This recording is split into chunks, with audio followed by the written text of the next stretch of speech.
Hello, today we are making a pan-seared steak with fries.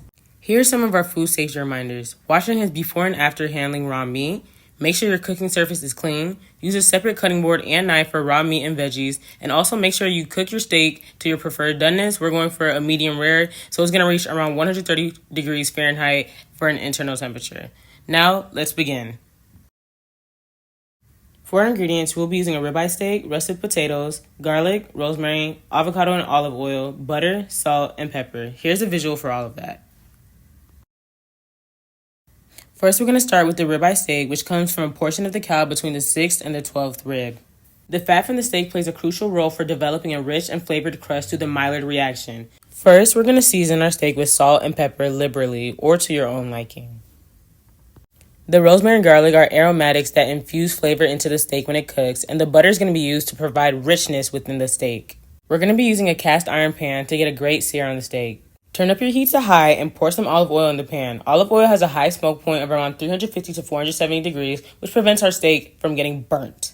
The method of heat transfer used here is conduction, where the stovetop transfers heat to the pan and the pan transfers heat into the steak due to direct contact. Next, we'll be adding our rosemary and garlic, which are aromatics that infuse flavor into the steak as it cooks.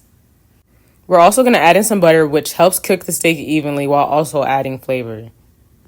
We're going for a medium rare steak, so cook the steak for 46 minutes on each side. The internal temperature should reach 130 degrees.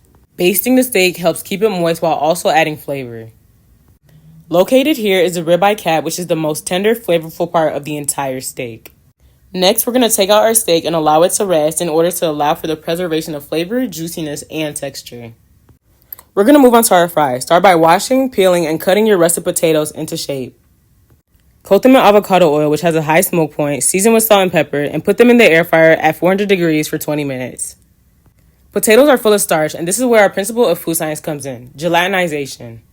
When potatoes are fried, the heat causes the water inside of them to turn to steam, and the starch in the potatoes undergo gelatinization.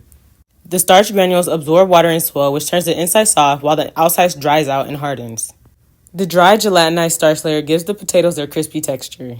Now that our steak has rested, we're going to slice it into pieces. Plate your fries and steak, ensuring you're wearing gloves when handling ready-to-eat foods. Also garnish to your liking. Doesn't that look amazing? Delicious. All that's left is the myoglobin.